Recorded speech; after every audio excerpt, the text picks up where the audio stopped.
Le syndicalisme a toujours été une obsession pour l'extrême droite. Au cours de l'histoire, les tentatives de la droite réactionnaire pour le déstabiliser ont été nombreuses.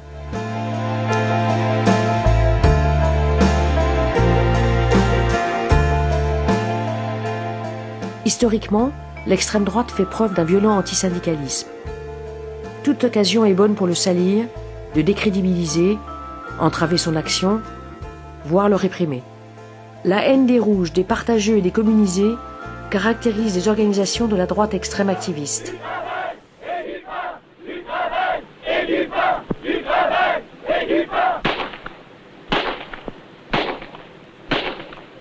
Ignote cette orangeade, elle est chaude. Mais monsieur! Oh, j'en ai trouvé une!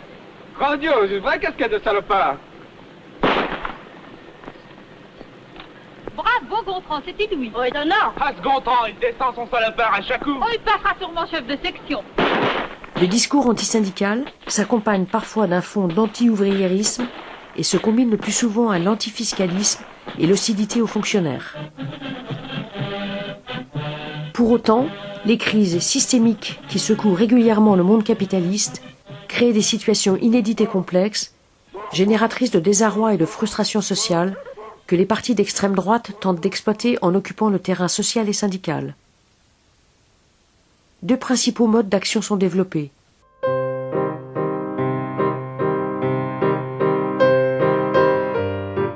Régulièrement dans l'histoire, l'extrême droite et le patronat ont tenté de mettre en place ce syndicalisme inféodé. En 1899, naît à Montceau-les-Mines le syndicalisme jaune. L'organisation qui entend concurrencer la CGT fondée en 1895 est soutenue par le patronat et une partie de l'Église. En 1902, il prendra comme devise « Patrie, famille, travail ».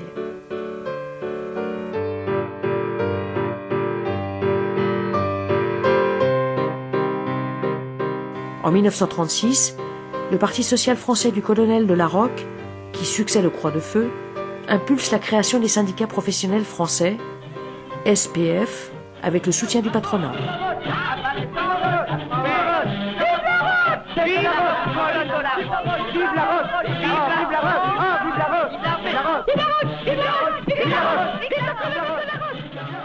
Dans les années 1960-1970, le syndicalisme dit indépendant de la Confédération française du travail se déploie principalement dans les chaînes de production des usines automobiles. Le patronat est à la manœuvre et ne répugne pas pour les besoins de ses basses besognes à s'offrir les services de nervis contre les militants de la CGT. Plus récemment, au milieu des années 1990, le Front National essaye, lui aussi, de s'implanter dans les professions jugées réceptives à ces thèmes sécuritaires et anti-immigrés. Police, administration pénitentiaire et transport public. Une aventure de courte durée, puisque des recours judiciaires conduits par la CGT et la CFDT mettront fin à ces tentatives.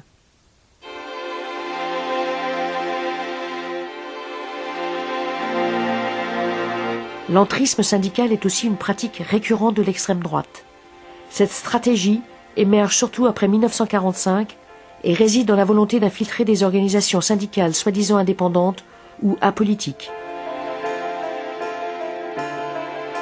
Lors des élections cantonales de 2011, le Front National présente sur ses listes une série de candidats membres de différents syndicats.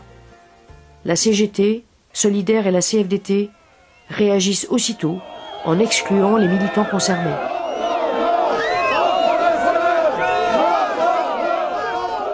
On s'est réunis, on s'est revus ici à très nombreux pour dire on ne veut pas de Front National à l'intérieur de la CGT. Les valeurs qui sont les nôtres, ça n'a rien à voir avec ce que défend le Front National.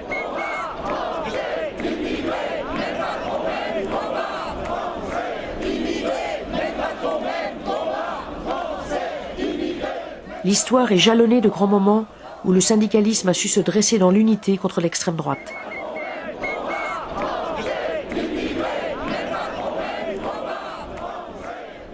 Ancrée dans le terreau du nationalisme et de la xénophobie, l'extrême droite prône une vision fermée de la nation, la privant des rapports extérieurs et entraînant une division artificielle entre travailleurs français et étrangers.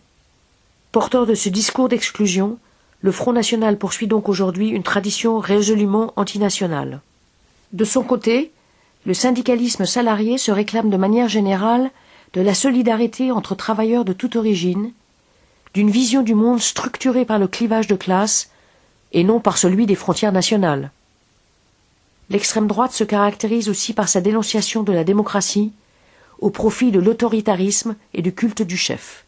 L'Action française de Charles Maurras, fondée en 1898, peu après la parution du J'accuse d'Émile Zola, est marquée par une haine de la démocratie qui influence aujourd'hui encore une bonne partie de l'extrême droite française. Parti autoritaire à direction héréditaire, le parti de Marine Le Pen est lui aussi profondément antidémocratique. Mais au-delà de ses traits hideux, la force d'attraction de l'extrême droite tient surtout à sa capacité à s'emparer des problèmes sociaux pour les instrumentaliser et les mettre au service de sa stratégie. Cette stratégie s'accompagne d'une volonté de brouillage idéologique, qui illustre bien des slogans tels que le « ni droite ni gauche », attaché au fascisme des années 1930 et revendiqué par le Front National aujourd'hui, ou encore le « gauche du travail, droite des valeurs » d'Alain Soral. Défenseur du capitalisme hexagonal, le Front National n'hésite pas à s'emparer des symboles de la gauche et cache son libéralisme dans un protectionnisme apparemment populaire, ce qui le place de fait comme un parti antisocial.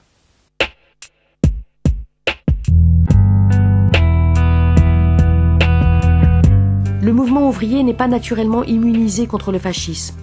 La force d'attraction de l'idéologie d'extrême droite a par moments pu l'atteindre. Dans les années 1930, par exemple, à la CGT, le courant syndicat de René Belin, futur ministre du Travail de Pétain, promeut une entente avec les idées et les hommes bruns qui aboutit sous Vichy à la collaboration avec le Troisième Reich. Mais le syndicalisme de lutte a surtout montré une formidable capacité à réagir dans les moments graves de l'histoire.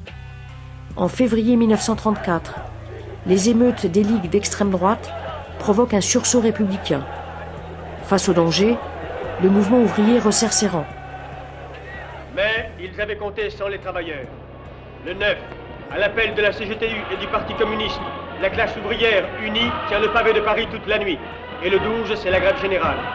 Les cortèges de la CGT et de la CGTU se rencontrent. Ce mélange ne forme plus qu'un seul grand cortège. Nous avions retrouvé l'Union des travailleurs sapée 13 ans plus tôt.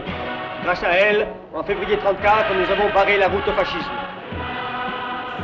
En 1935, la SFIO, le PCF et les radicaux réalisent une alliance électorale et créent le Rassemblement populaire qui conduira à la victoire électorale du Front populaire. Les ligues d'extrême droite sont dissoutes par le gouvernement Blum. En 1936, la CGT et la CGTU, séparées depuis 1922, se réunifient et les grèves et les occupations d'usines de mai 1936 permettent la conquête de nouveaux droits. Le 18 juillet 1936, éclate la guerre civile espagnole. Ce conflit divise le Rassemblement populaire. Solidaire de la République espagnole, la CGT s'oppose dans sa très grande majorité à la politique de non-intervention du gouvernement français. En juin 1940, l'extrême droite est au pouvoir en France et dans l'ensemble de l'Europe. De nombreux syndicalistes français et étrangers prennent part à la lutte contre l'occupant nazi et les collaborateurs. En 1943, la CGT et la CFTC participent au Conseil national de la résistance et à la rédaction de son célèbre programme « Les jours heureux ». La guerre terminée, l'extrême droite est totalement discréditée. Il faut attendre le début des guerres coloniales pour qu'elle relève la tête. En 1959, avec l'adoption du principe de l'autodétermination pour l'Algérie, l'extrême droite sort de l'ombre. L'OAS sème la terreur des deux côtés de la Méditerranée. Le 8 février 1962 à Paris, au métro Charonne, une manifestation pour faire échec au fascisme et instaurer la paix en Algérie est durement réprimée par la police, dirigée alors par Maurice Papon. Il y aura 9 morts, tous étaient syndiqués à la CGT. Constitué en 1972, le Front national de Jean-Marie Le Pen, d'abord marginal, perce en 1984 aux élections européennes grâce à un discours démagogique et anti-immigré. La résistance syndicale s'organise surtout à partir du milieu des années 1990, alors que le Front national opère une première offensive sociale. le mouvement syndical, dans un contexte de crise majeure du capitalisme et de précarisation, est à nouveau confronté directement aux offensives de l'extrême droite. Au nom d'une curieuse notion de l'indépendance syndicale, certains veulent cantonner les syndicalistes dans des sphères dites économiques et sociales. Pourtant, depuis plus d'un siècle, l'action syndicale authentique, dynamique, se mène au plan politique contre les idées délétères de l'extrême droite. Dans ce combat toujours d'actualité, la connaissance de l'histoire de l'extrême droite et de ses croisements avec celle du syndicalisme peut s'avérer d'une grande utilité et indispensable pour lutter dans l'unité.